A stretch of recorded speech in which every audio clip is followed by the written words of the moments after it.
Sarah. Hey everyone, and welcome. My name is Michelle Smith. I'm a registered licensed dietitian in addition to a certified lifestyle coach. I am here on behalf of Harvard Pilgrim and Tufts. Thank you all for attending our presentation for today, which is Cravings and Sugar Unsweetened. So I highly recommend as we go through this presentation for you to just step back and ask yourself what foods you may be currently enjoying that may have a little bit more added sugar than you would like, and what substitutions could you make that are realistic and attainable. So we are going to dive right in because we have 30 minutes and there's a lot to cover. I am going to stop sharing my video because I tend to get a little too animated, but you will see me at the end of the presentation. If you do have any questions or comments, please feel free to put them in the chat box and I'll try to answer your questions at the end of the program. So let's get started. Okay, so let's talk about sugar. And I don't want you to think of it as a bad food, good food, because it tends to get us into a lot of trouble. What we're going to do is try to put things in perspective.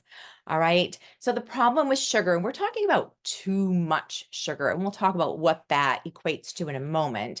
But of course, you're going to find that as you practice reading nutrition labels, you're going to be surprised to find sugar is in a lot of the foods that you're consuming, especially if they're highly processed.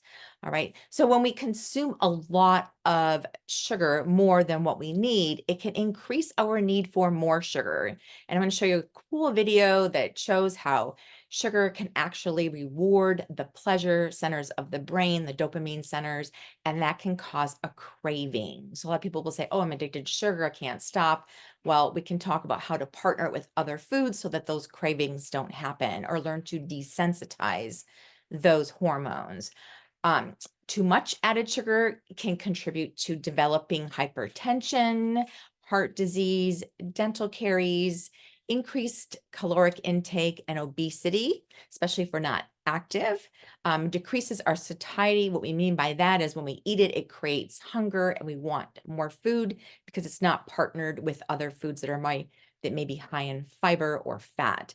Can increase our risk of developing type 2 diabetes, fatty liver, and hyperinsulinemia, meaning we're producing too much insulin. And when we do that, then there's too much glucose in the blood and it gets converted to fat. One thing that's not listed here, there's a lot of research that shows too much added sugar in our diets can actually in, basically feed cancer. So if we have cancer, it's actually the worst thing you want to do is eat sugar because it feeds those cells. So it can also turn on our oncogenes and feed our cancer cells. So where's sugar found? So of course there's natural sugar, and I get a lot of clients that'll say, oh, I can't eat fruit, it's too high in sugar. Listen, in a nutshell, if it's fresh and whole and less processed, it's okay to eat. Fruits, vegetables, whole grains, dairy products are going to have natural sugars. So your grains, you're going to find things like maltose. Your fruits, you're going to find fructose, and your dairy, you're going to find lactose. Those are all natural sugars in those foods. They're okay. Okay, that's not what we're talking about here. We are talking about added sugars to our foods to enhance the flavor of it, to create cravings. These food scientists are putting the sugar in the food to create us to want more. So what is added sugar? So added sugars are sugars, syrups that are added to foods or beverages when they are processed or prepared. This does not include naturally occurring sugars like we just talked about. So 80% of the food items in the grocery store are spiked with added sugar. 1/3 of Americans will end up with diabetes by 2050. Now, listen, a lot of it's genetically predisposed. So what I always encourage you to do is ask yourself, am I genetically predisposed to developing diabetes? If so, then you really want to be mindful of the added sugar in your diet. So let's take a look. This is a super important number to understand so that when you look at a label, you can interpret how many teaspoons of added sugar am I consuming. So 1 teaspoon of sugar equates to 4 grams of carbohydrates, or what we want to call 4 grams of sugar.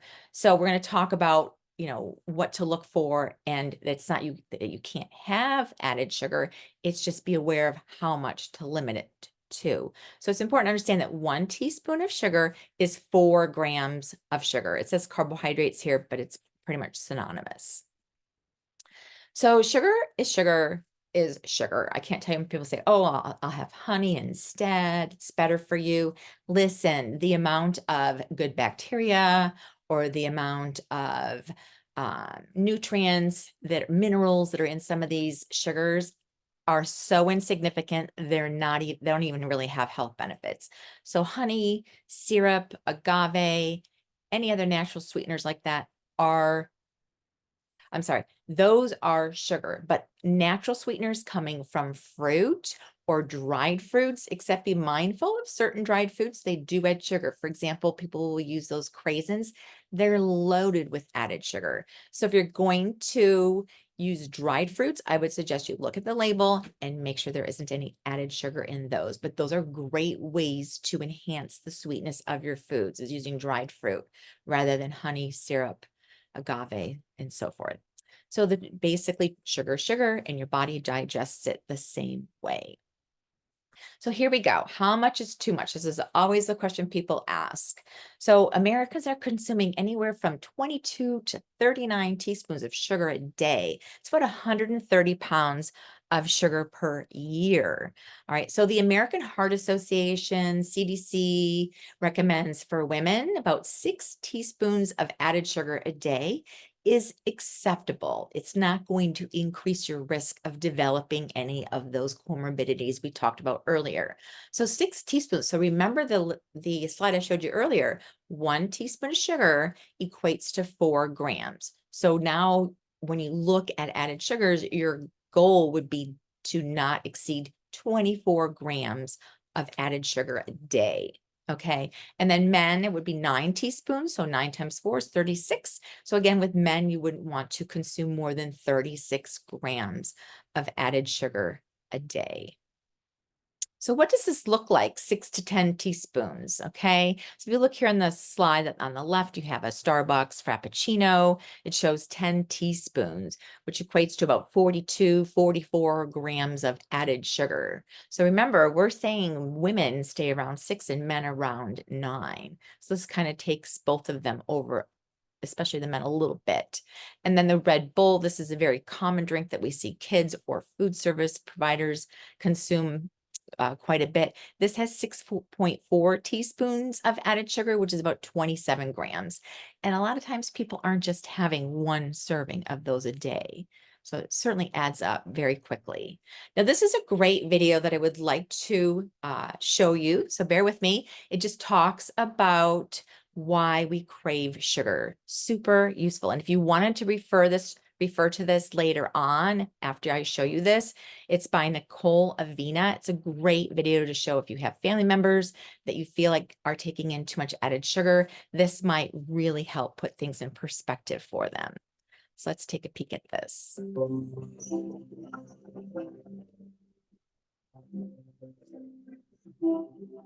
Picture warm, gooey cookies, crunchy candies, velvety cakes, waffle cones piled high with ice cream. Is your mouth watering? Are you craving dessert? Why? What happens in the brain that makes sugary foods so hard to resist? Sugar is a general term used to describe a class of molecules called carbohydrates, and it's found in a wide variety of food and drink. Just check the labels on sweet products you buy. Glucose, fructose, sucrose, maltose, lactose, dextrose, and starch are all forms of sugar. So are high fructose corn syrup, fruit juice, raw sugar, and honey. And sugar isn't just in candies and desserts. It's also added to tomato sauce, yogurt, dried fruit, flavored waters, or granola bars. Since sugar is everywhere, it's important to understand how it affects the brain. What happens when sugar hits your tongue? And does eating a little bit of sugar make you crave more? You take a bite of cereal. The sugars it contains activate the sweet taste receptors, part of the taste buds on the tongue. These receptors send a signal up to the brainstem, and from there it forks off into many areas of the forebrain, one of which is the cerebral cortex. Different sections of the cerebral cortex process different tastes: bitter, salty, umami, and in our case, sweet. From here, the signal activates the brain's reward system. This reward system is a series of electrical and chemical pathways across several different regions of the brain. It's a complicated network, but it helps answer a single subconscious question: should I do that again? That warm, fuzzy feeling you get when you taste grandma's chocolate cake? That's your reward system saying, yes. And it's not just activated by food. Socializing, sexual behavior, and drugs are just a few examples of things and experiences that also activate the reward system. But overactivating this reward system kickstarts a series of unfortunate events: loss of control, craving, and increased tolerance to sugar. Let's get back to our bite of cereal. It travels down into your stomach and eventually into your gut. And guess what? There are sugar receptors here too. They're not taste buds, but they do send signals telling your brain that you're full or that your body should produce more insulin to deal with the extra sugar you're eating. The major currency of our reward system is dopamine, an important chemical or neurotransmitter. There are many dopamine receptors in the forebrain, but they're not evenly distributed. Certain areas contain dense clusters of receptors, and these dopamine hotspots are a part of our reward system. Drugs like alcohol, nicotine, or heroin send dopamine into overdrive, leading some people to constantly seek that high. In other words, to be addicted. Sugar also causes dopamine to be released, though not as violently as drugs. And sugar is rare among dopamine-inducing foods. Broccoli, for example, has no effect, which probably explains why it's so hard to get kids to eat their veggies.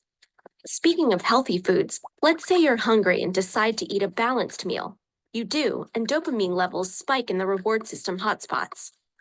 But if you eat that same dish many days in a row, dopamine levels will spike less and less, eventually leveling out.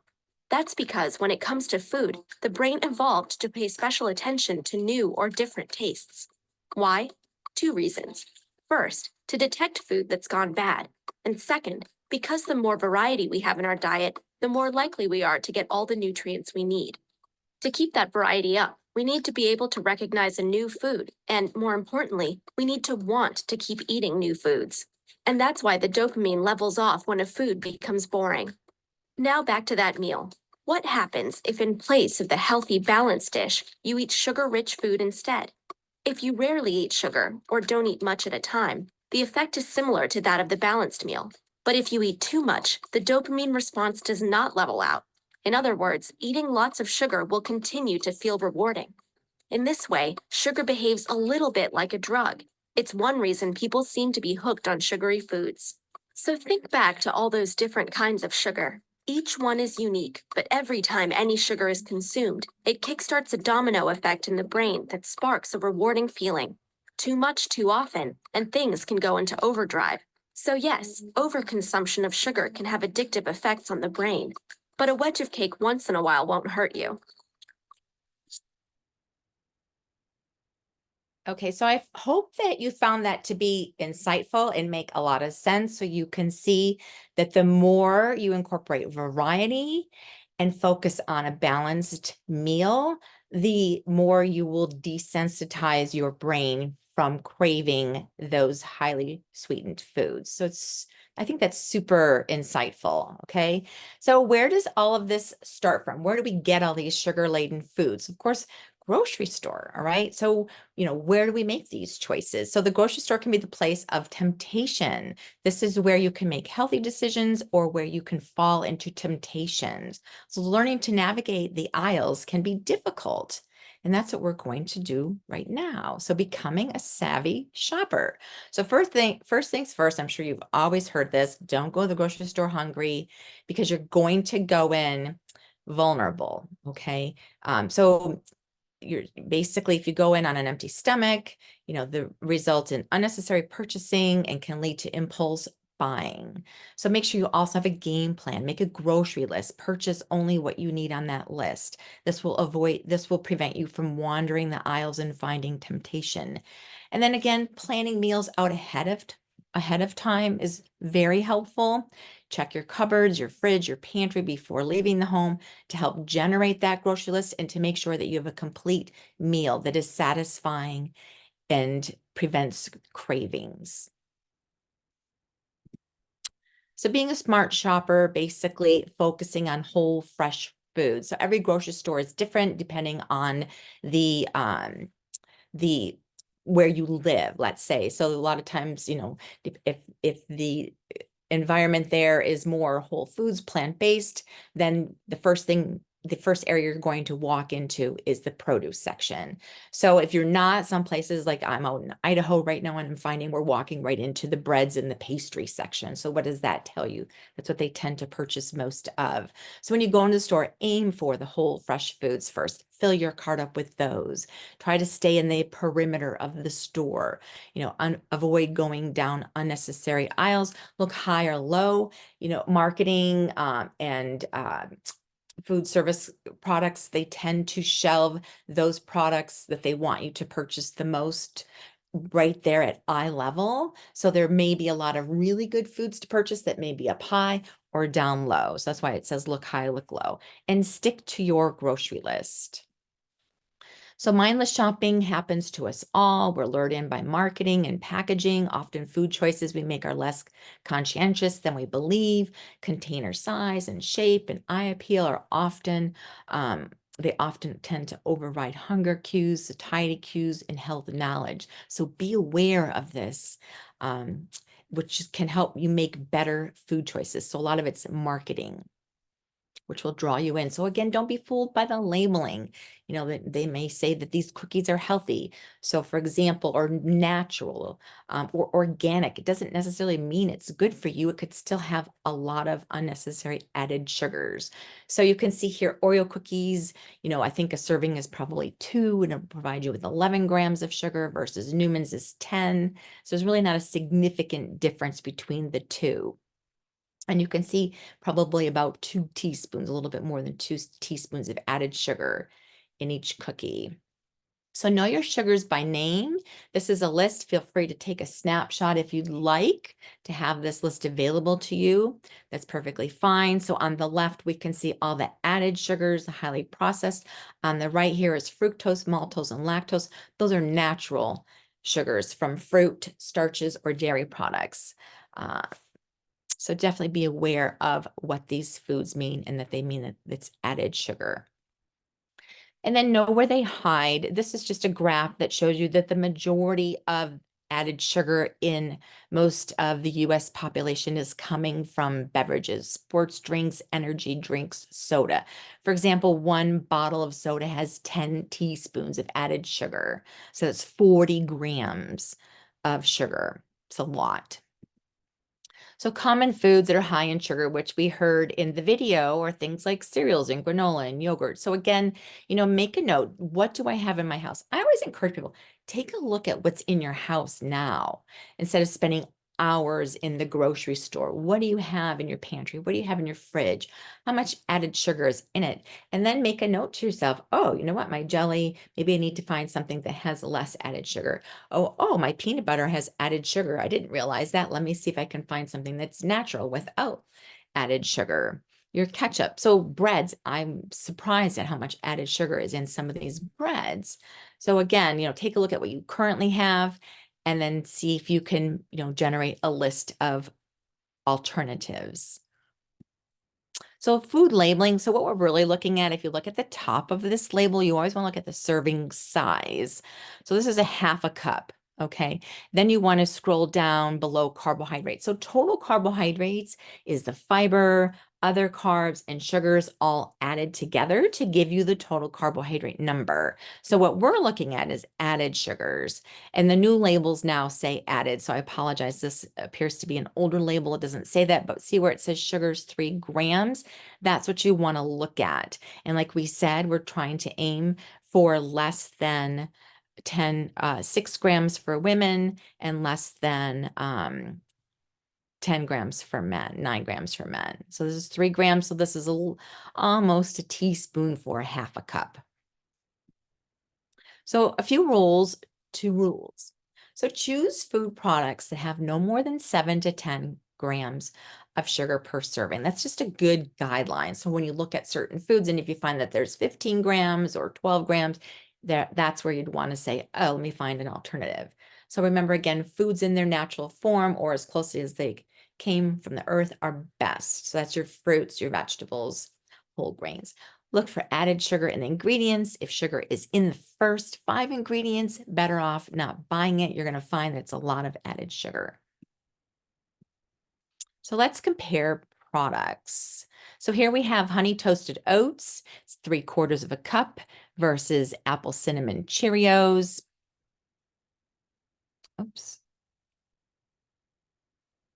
Sorry about that. As you can see, the oats have about 5 grams of added sugar, and the apple cinnamon Cheerios have 10 grams of added sugar. So 5 is about a teaspoon versus 10 grams is about a little bit over 2 teaspoons. So people may say, I'll choose the honey toasted oats. Oatmeal. So sugar sweetened oatmeal, you're going to see down there, 1 packet is going to provide you with about 13 grams of sugar. That's about 3 teaspoons versus unsweetened. Regular oatmeal has 0 added sugars. And then if you wanted to sweeten it with fresh fruit, that would be your best bet. Yogurt, this is a big one. I find Siggy's seems to have the least amount of added sugars in it compared to most, but not everybody has Siggy's available to them.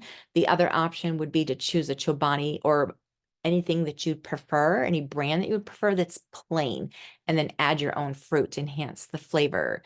So you can see the sugar here in the Chobani, the 7 grams is actually coming from the lactose. It's not added sugar. Okay. So you can see the Yo plate has 27 grams of added sugar for 1 container. So that's over 6 teaspoons of added sugar. So for women, that's our quota for the day, right?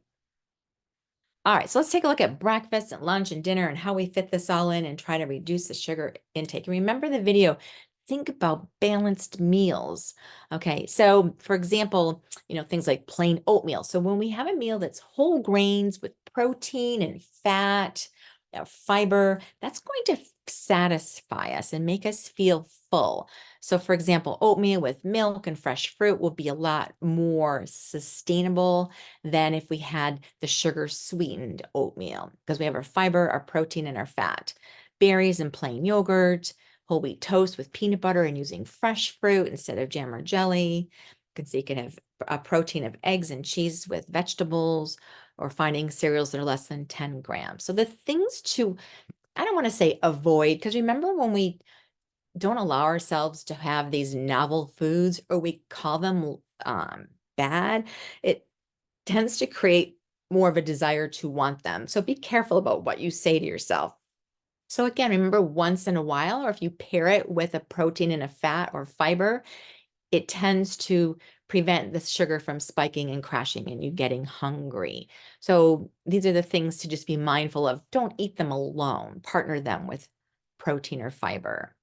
Breakfast, so for example, lunch and dinner, low sugar options. So I usually encourage people to follow the plate, the choose my plate, fill half your plate with fruits and vegetables or half with vegetables, 1/4 grains, 1/4 protein in your dairy. That's a balanced meal and it's sustainable. And then if you're trying to have things like salads, just look at your dressing, maybe something like an oil and vinegar or make your own dressing, vegetables, roast them. A lot of times it's the food we're choosing and what we're putting on them. So steer clear of things like barbecue sauces or ketchup, or again, pay attention to how much added sugar is in these sauces that are posted here on the right and find alternatives that you could add to the foods that we have posted here on the left or to your balanced plate. So snacks, some suggestions would be things like celery and peanut butter. So you get your fiber and your protein and your fat, berries and almonds, fiber and fat, whole grain crackers with maybe peanut butter and cheese, a cheese sticking. It's basically the same thing that I just have there. Vegetables and cheese with a balsamic dressing or cucumbers and hummus or meat roll-ups. These are good snacks that would make you feel satisfied and prevent cravings. So tips for reducing your sugar intake, if you have coffee, go black. I personally am not a big coffee fan. I tend to really like flavoring in it. So I would suggest know how much added sugar they put in it and see if you can slowly cut back. For instance, I have a favorite coffee. I'm not going to give you the brand. I know they put like 6 pumps of syrup in there. If you can bring it down to 1 pump, that's so much less added sugar. So this just shows you how much added sugar is in like a medium dunks or a large dunks. 26 grams of added sugar. That's, over 6 teaspoons of sugar in that beverage. Avoid liquid candy, so those sugar sweetened beverages. So you can see soda has, over 10 teaspoons of added sugar, your teas, things like that. So maybe try seltzer waters. Spindrift is great because they add a little juice, or club soda with a spritz of juice is perfectly fine. And if you're using juice, just choose 100% juice. Choose healthy substitutions. So, for example, juice, maybe try roasting peaches or pears or having just fresh fruit. Sometimes people like frozen fruit. Rice cakes with peanut butter. Smoothies are nice and sweet when you use fruit and dates and your yogurt and milk. Apple with nut butter, seltzer waters, things like that. These are alternatives to other desserts that you may choose. Or if you do choose to have dessert, not a big deal. Maybe you can split it. Like, let's say you go out to eat and you really want a dessert, then invite others to share it with you. Not a big deal. Modifying recipes. So when you're cooking or baking, a lot of us like our sweet treats. Use half the sugar that's in the recipe. You can use pureed fruits. Sometimes um, I like to use pumpkin, believe it or not, or applesauce or yogurt. Sometimes I'll use a sweetened yogurt instead of sugar to add sweetener to it. There are sugar substitutes on the market that you can cook with, like sucralose, or there's a Splenda blend. It's half sugar and half Splenda. Those work just as good. And then just cut down on your processed foods. Those tend to be higher in sugar because they want them to be highly palatable. Remember, natural sources of sugar like fruit have fiber that will help reduce the spike in glucose. And just be mindful, we encourage people to step back and think about, what do I really want and how is this going to make me feel? Think about food as medicine. And again, it's not always that you can't have it. You can have it, but in moderation. And if you choose to have it, then partner it with something that contains fiber or protein and fat. So when you choose to feed sweets, take the time to really enjoy them. I always tell people, if you're going to have something sweet, eat it mindfully, be present. Don't eat it when you're distracted, be it on your phone or watching TV or in a social setting. Look at it, smell it, taste it. How does it feel? Really enjoy it. And then your body is going to be grateful and it's going to recognize that you had it, and you're less likely to have those cravings if you were to eat it mindlessly. A lot of times when we eat things mindlessly, we tend to crave them more. So fight the cravings. So have a routine, plan ahead, small, frequent meals. If you're finding that you're one that is an emotional eater, or you're finding it difficult to manage your cravings, it is super important to reach out and work with a dietitian that specializes more in a non-diet approach and helps work you through what we call intuitive eating. Okay, so that might be something to think about as well. So you can see here, there's a list, drink more water, manage stress, avoid alcohol, chew gum, get plenty of sleep. The reason we talk about alcohol is alcohol tends to just basically make you more vulnerable, and you're more likely to choose sweet, highly palatable foods when you're drinking in excess. Exercise increases your serotonin levels and decreases that cortisol level, so that can be helpful to know too. And then behavior modification, and that's where it would be helpful to work with a dietitian. So that is the end of our program. It's 10:30 right now, but we do have a couple questions I will be more than happy to go over. If anybody else has questions, please feel free to put them in the question and answer box. Let me see here what we have. What are your thoughts on sugar substitutes, and how do you know how much a product contains? For example, I have a container of cottage cheese that says it has 3 grams of sugar and no added sugar, but the ingredient includes stevia. Okay, so stevia and truvia, we all know that they're a plant. They're still processed from that plant, so it is an artificial sweetener. So that's a great question. So for example, like sugar alcohol, so I can talk to like sorbitol and mannitol. They do have added sugar, but it's 50% less. So for example, if a teaspoon of regular sugar has 4 grams of sugar, those sugar alcohols will only have 2. So for example, if this tells you the added sugar, that's probably coming from the stevia. Okay. So again, stevia and Truvia can be an acquired taste. Some people don't care for that flavor, but if you're trying to cut back on added sugar and you want your cottage cheese to have a little sweetness, that's perfectly fine. The artificial sweeteners to be careful of are things like Splenda, sucralose, aspartame. And again, I have clients who will depend on sugar sweetened or I'm sorry, sugar-free diet beverages as their main source of fluid. That's when I'd be careful because they're drinking it like it's water and you're taking in a little bit more than you need to. So if you had one diet soda a day, it's not really a big deal. But if most of your day is artificial sweeteners, such as the ones I mentioned, then yes, I would, um, err on the caution side. I would not be concerned about stevia whatsoever. It does come from a plant.